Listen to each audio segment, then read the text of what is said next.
Ray Brown's Talkin' Birds. Made possible by the generous support of the Birdwatchers General Store, Orleans, Cape Cod. Birdwatchersgeneralstore.com. By Vortex Optics with the VIP warranty, their unlimited lifetime promise to keep you and your optic covered. Learn more at vortexoptics.com. And Beautyo Books, an independent family-owned bookstore carrying one of the largest selections of birding books in the world. BeautyOBooks.com. Good morning. Welcome to our show, number 878. Our thoughts again this week with the people of Ukraine and their fight against the Vladimir Putin onslaught. Meanwhile, the folks from Tucson Audubon are doing something tangible to help. As we mentioned last week, our friend Olya Weekly put together a program spotlighting the birds of Ukraine, her home country. And it features a fundraising component for humanitarian aid for Ukraine. If you missed the live presentation, you can still see it on YouTube. Just look there for Tucson Audubon, and you can find the presentation very easily, and also how to donate if you wish to do that. We've been hearing a lot lately from the Sunshine State by way of avian audio postcards from our Freya McGregor and from listeners that Freya has inspired to create their own audio postcards. And that continues today from another part of Florida. Take it away, John Middleton and friend.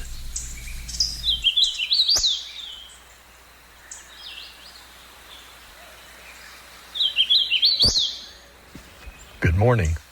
John Middleton here with Four Rivers Audubon in north central Florida. This morning, I'm in Lafayette County, Florida, where, over the last week or so, hooded warblers have returned to their breeding grounds.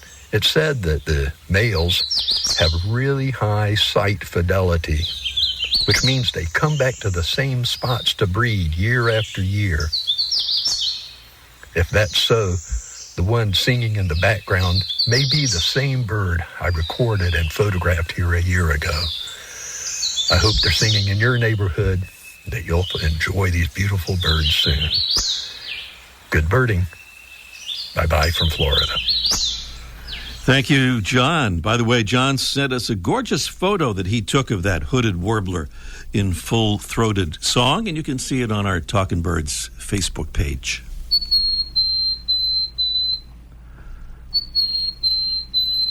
And that is another bird. That would be our mystery bird.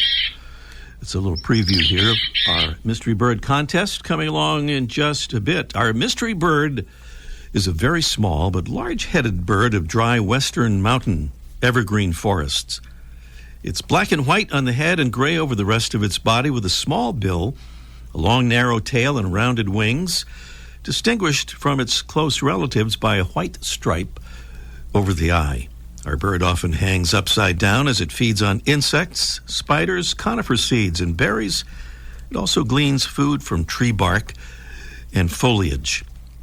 Clues there and the sound of our mystery bird. The contest coming along in a little bit, but we want to kind of get you ready for that so that we'll get our calls in quickly and actually have time for our contest, which is a kind of a big plus.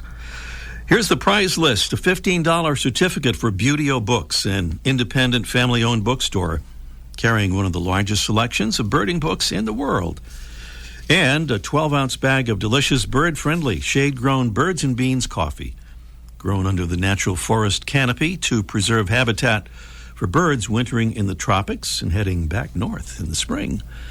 And we have a bonus question prize if we have time for our bonus question from our friends at Wisdom Supply and those wonderful plastic-free notebooks and such for office and school.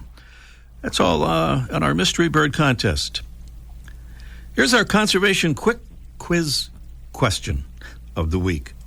What large, important organization just issued a statement on the benefits of switching to electric cars? Give up?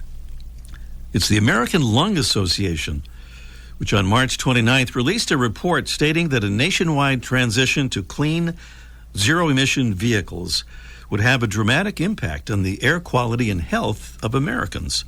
The report is called Zeroing In on Healthy Air, and it reveals that a widespread transition to vehicles powered by clean electricity would result over the next 30 years in up to 110,000 avoided deaths and $1.2 trillion in public health benefits across the U.S. There's more about it. They have a lot more to say. You can find a link on our talkingbirds.com website right now.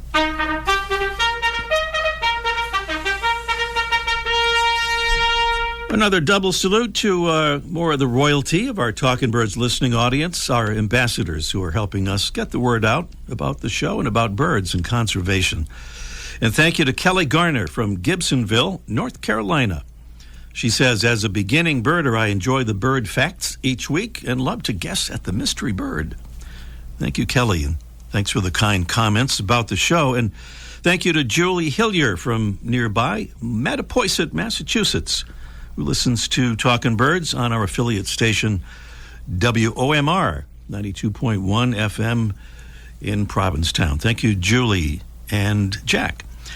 Well, Julie and Kelly are the latest members of the royalty of our family. We once again invite all Talkin' Birds listeners to become ambassadors. Help us spread the word about birds and conservation. Being an ambassador is easy, and so is becoming one. Just click on the Get Involved tab at talkingbirds.com. Still to come in our show today, we'll talk with Andrew Coughlin from Birds Canada about an exciting program to help maintain nesting and roosting sites for the threatened chimney swift. Plus, we'll connect with Mike O'Connor at the famous Birdwatchers General Store for a Let's Ask Mike Live segment and some advice on nesting materials out in your backyard. And up next, a bird that's singing a new song is today's featured feathered friend, presented by Birdwatching Magazine. For more than a quarter century, Birdwatching has been North America's premier magazine about wild birds and birding. It was just always... Okay, we're going to go to Plan B and do it this way. Beatles songs evolved over the years, from tunes like this... She loves you. To songs like this.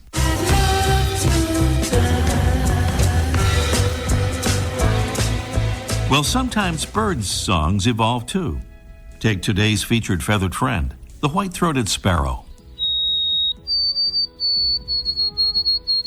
It was 20 years ago today, well, roughly speaking, that some folks west of the Canadian Rockies started noticing that familiar "Oh, Sweet Canada, Canada, Canada," or Old Sam Peabody, Peabody, Peabody song was often clipped and sounded instead like Oh Sweet Canna, or Old Sam Peabody, or sometimes sounded like even shorter remakes of the original.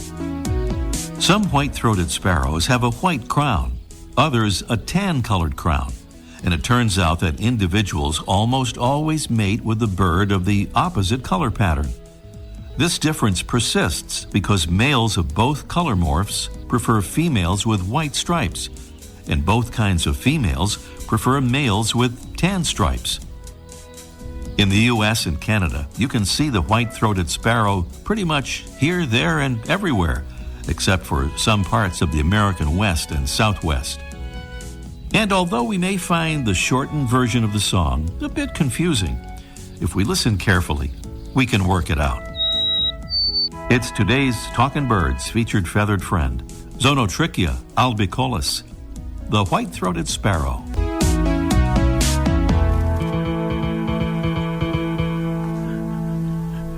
Welcome again to our show number 878, and a reminder of that, what we hope, familiar website we invite you to visit. That's talkingbirds.com. Well, chimney swifts are in decline here in the U.S. and in even deeper trouble in Canada. We're about to learn about that Canadian status and about a new Birds Canada program called the Chimney Swift Chimney Restoration Fund with our special guest, Andrew Coughlin. Andrew is Quebec Regional Director for Birds Canada and is a biologist with a wide range of experience working with birds. He was born in England and has lived in Quebec since 1996. Before taking up his current position, he worked for 10 years as a research officer at Laval University. Before that, in England, he worked for the Wildfowl and Wetlands Trust and the Zoological Society of London. He's also a member of the Quebec Breeding Bird Atlas Management Committee and the Scientific Committee of the Bird Observatory of Tadoussac, and Secretary of the Bailey Fund for Bird Research and Preservation. And he joins us now from Quebec City. Good morning, Andrew. Good morning, Ray. Thank you very much for inviting me in today to talk about our new program, the Chimney Swift Chimney Restoration Fund. Mm-hmm. Well, it's wonderful to have you. When we connected here on Zoom this morning, you had such a big smile and thought it was because you were meeting me there, but it was really because you were listening to Saw-Whet Owls last night. You were pretty excited about that, I could tell. Yes, I was very, very lucky last night. I was visiting friends, and they've got a nice woodlot on their land. And there was a calling saw-whet owl, which was just spectacular to listen to. Absolutely superb. Well, the bird we're focusing on this morning here is the Chimney Swift, and per Birds Canada website, in fact, there's been a 90% decline in this species since 1970, quite a lot more than here in the U.S. Well, I guess we can figure out what some of that decline is about, but what are the main things? A lot of the sort of reasons behind the decline of this species are linked to habitat loss and loss of the food-prey basis, because they're aerial insectivores. So there are species that are sort of heavily affected by the use of pesticides and reduced insect populations across their range on the breeding grounds, wintering grounds, and on the area through which they migrate in the spring and the fall. A problem they're sharing with lots of other bird species, right, that we know. Definitely, with all of the whole group of aerial insectivores are in steep decline because of that.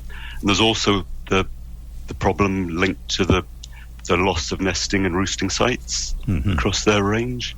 And that's what we're talking about here, the Chimney Swift Chimney Restoration Fund. So Birds Canada is trying to do something about this problem, and that last reason there or issue that you talked about. What is this program?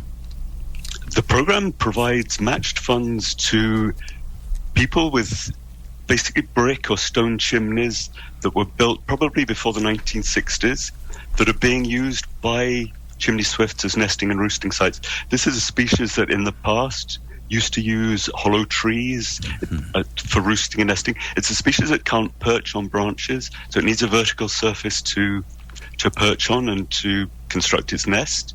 And this species switched from using trees to using chimneys in the past.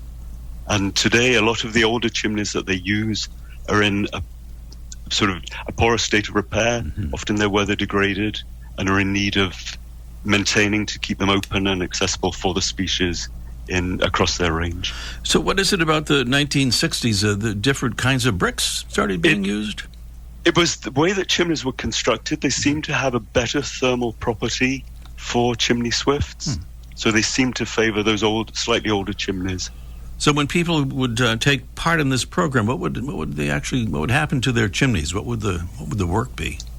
The idea, a lot of the sort of repairs that are needed, sort of repointing of bricks or replacing of damaged bricks on the chimney stack, and the fund will help pay for those necessary repairs.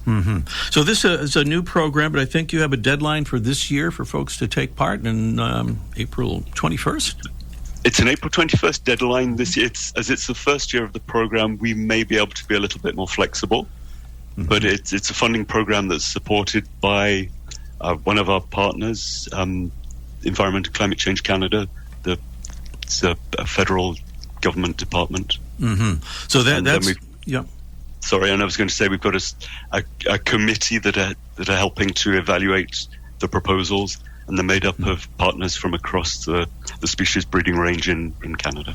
So this must have been kind of a game changer when you got that kind of support, obviously, for this program. It's superb. It's a new the Chimney Swift recovery strategy has just been published by the federal government, and one of the sort of key aims is to maintain chimneys that are identified as critical habitat for this species across their range. So the first sort of chimneys that we're going to focus on sort of funding repairs on will be those chimneys that are sort of featured as critical habitat. But the fund is open to other chimneys that are used by the species. So if I were in Canada and I wanted to take part in this program, what would I do? The easiest thing is to visit our website at birdscanada.org, and then there's a tab about us with funding opportunities, and you can visit the website and you can read through the web page and have access to the guidelines and to the application forms. Okay, and we'll give that. All very, very straightforward. And that would be birdscanada.org. Yes. And we'll give that website address again before we wrap up here. So financial help available for folks who want to make their chimneys hospitable for the swifts. How about folks that maybe don't want to participate officially, but maybe still want to help the birds? What might you say to them? There are lots of things that people can do to help chimney swifts. If you've got a chimney that you think might be being used by chimney swifts, please don't light a fire between May and September when the birds might be nesting there. Try to avoid having your chimney swept during these periods as well. And sort of the repair work that we'll be funding will be carried out outside the period when these birds are likely to be roosting or nesting in these chimneys. And then other sort of simple things. If you've got a chimney, an older brick chimney, please think about, and you're changing your heating systems, please think about sort of looking at other possible ways of modifying your heating system without capping your chimney. It isn't always essential to cap a chimney if you're changing your heating system. On the other hand, if you have a chimney with a metal liner, I guess as many people do now, maybe that's a whole different thing, right, in terms of capping the chimney. Definitely. If you've got a sort of metal liner in your chimney, this creates a sort of... Chimney swifts need a rough surface on which they can roost and construct their nest. With a metal liner in the chimney, the surface is just too slippery, and if a bird enters, it won't be able to get out again. So chimneys with metal liners really should be capped or have a grid across the top of them. We were just talking this morning. I was talking with Mike O'Connor, who will be on the show with us a bit later, as he is every week, about the idea whether you could kind of have both. If you want to keep raccoons, for example, out of your chimney, you might want to have a cap on there. Is anybody making one that you can open and then close again unseasonably? There are two ways to overcome that problem. There are some people that install caps at certain periods of the year and then remove them when the chimney swifts are coming back. So they take off the cap in sort of late April, early May, and leave it off until September, October, and then put it back on to stop sort of raccoons coming down into the chimney, certainly for the winter period. And then there are other people. There are some new models of caps for chimneys that are actually sort of on legs, if you like, which in theory would allow chimney swifts, if they're high enough, would allow chimney swifts to come in while also stopping sort of rain coming down into the chimneys. So I don't need to create that invention then when the one that flips open. Andrew Coughlin is Quebec Regional Director for Birds Canada, and more info about the Chimney Swift Chimney Restoration Fund can be found at birdscanada.org. By the way, do you think of this as a project that others will emulate, or any sign of that?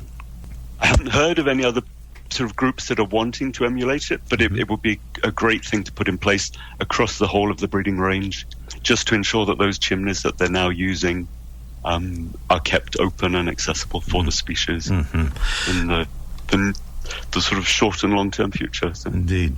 Andrew, thanks for your amazing work. I know you're involved with a lot of other projects, so I will invite you right now to come back on the show here soon and tell us about some of them.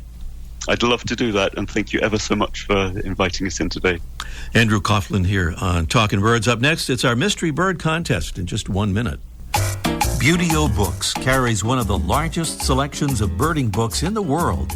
New, used, and rare books covering everything from backyard birding to general ornithology, from field guides to photography skills, biography, fiction, and humor. You'll find it all, along with the knowledgeable customer service you've been looking for, in one convenient place. BeautyOBooks.com. BUTEO. BeautyOBooks.com. My name is Tanya Giannoni, and I'm from Arlington, Virginia. I like being a Talking Birds ambassador because it lets me share with others my enthusiasm about birds, and also, in particular, when someone asks me a question, hey, what do you like about birding, or how do you do birding, I have a great way to share with them, so I can share with them the show. Talkin' Birds listeners, we hope you'll join our ambassadors family. It's easy to do. Just visit our website, talkinbirds.com. Join today, and thanks.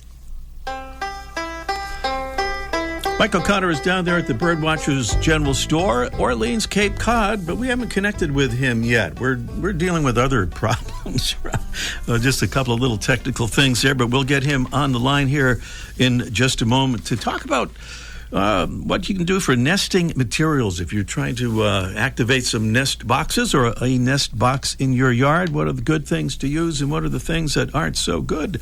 Mike will have some insight on that for us. And then we'll be back to our Mystery Bird contest and giving away those beautiful prizes from Beauty Books and Birds and Beans Coffee. That'll be after the Mike O'Connor Let's Ask Mike live segment, which begins right now. Good morning, Mike. I don't hear any music. What the heck? Oh, you missed the music. Yeah. Could we play the music? No, we can't play it again. I'm sorry. We will. All right. We'll send you a cassette. You can play it later. That would be good. Now I just need something to play the cassette on. Unless you still want to use your 8-track, because I know you generally use that, but we'll get that out to you. So, Mike, I just teased the idea of what you were going to talk about here in terms of nesting materials for birds. Some things are really good to use, and other things that people might think are good, maybe not so much. Yeah, this came from your one of your favorite listeners, Andre, up there in Canada, and she wanted to know what material that's used in. And sorry, I'm clearing my throat. The music got me choked up.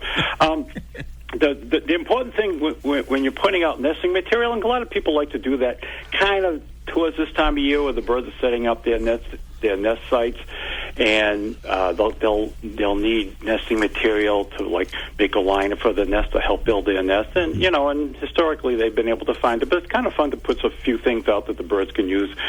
And there's a few precautions that you shouldn't use. You shouldn't use anything that's artificial. Like I know Easter's coming up in a few weeks, and I know people either on purpose will put some of that fake Easter grass outside, or they'll do it they're sloppy with it and they don't put it, and the birds will use that for the nest. Artificial stuff isn't the best. They can get tangled in it, and also plastic material that they might, especially orioles and birds that build hanging nests will build a nest with, that tends to fall apart a lot quickly, and the birds lose the whole nesting season when the nest falls apart later. So avoid artificial stuff. The best things are natural fibers. Animal fur is good. If you have a pet that you don't treat with any kind of tick or flea powder or any of those things, if you brush your dog. I know one lady has a golden retriever. She brushes the dog and she saves it, and we give it to customers, and they put it out, and the chickadees love it. But if she ever treats the animal, then she doesn't do it. You can't put out treated fur. That's not good at all. Dry lint, people sometimes put that out. That's kind of gets the thumbs down because we have too many soaps and fabric softeners in our dry lint, and some of those fibers are artificial, so they kind of come out against those. That gets doesn't that get sort of matted too if it gets wet? It does. It doesn't hold up as well as you would think it would. Yeah. It breaks down and holds the moisture. It ends up not being a good idea. We used to put out pieces of yarn for the orioles, and there's been some pushback against that. But if you do that, just use small, short pieces, 4 to 6 inches. Don't put out long pieces of anything because the birds will get tangled in it. So it always has to be kind of short. But the most important things are natural stuff: wool, cotton, and with the return of the tree swallows, which are coming back now, if you have a friend who raises chickens or ducks, gather up any white feathers, small white feathers, and put those out. The tree swallows love those for sure. You put those out nearby, and they scoop them up. I don't know what their excitement is with the feathers, but they like those. And then pretty soon the phoebes are just returning, and the cliff swallows will be coming back, and the robins seem like they're always here. If you have a patch that you can keep moist of mud, they'll like that. They'll use that to build their mud nests with, or the mud foundations. So if you have a bucket of water. You can just a little patch that you can keep wet all the time. I remember going by a mud puddle once up in, I think I was in Vermont or someplace, and it was just probably 30 or 40 cliff swallows just zipping down, grabbing mouthfuls of mud. So if you can kind of create that in your garden or a little patch in your yard, that would also be a good thing to use. But keep it natural, keep the plastic artificial or any treated material away, and then the birds will be great. All right, got it. And we thank our friend Andre up in Quebec again for this idea, for this... she comes up with the best ideas up there in Canada. Maybe she knows that Chimney Swift guy. Well, that was the other thing. That was actually through her that we got our guest, Andrew Coughlin, this morning. See that? She's in charge of everything around here. Let's face it. She's the best. Thank you, Mike. Okay, talk to you next week. The flutter of a tail feather, the flash of a wing bar in mid-flight. You don't always have a lot of time to identify a bird in nature, let alone to appreciate its beauty. But with Vortex Optics, you'll have the power to bring every wild moment closer.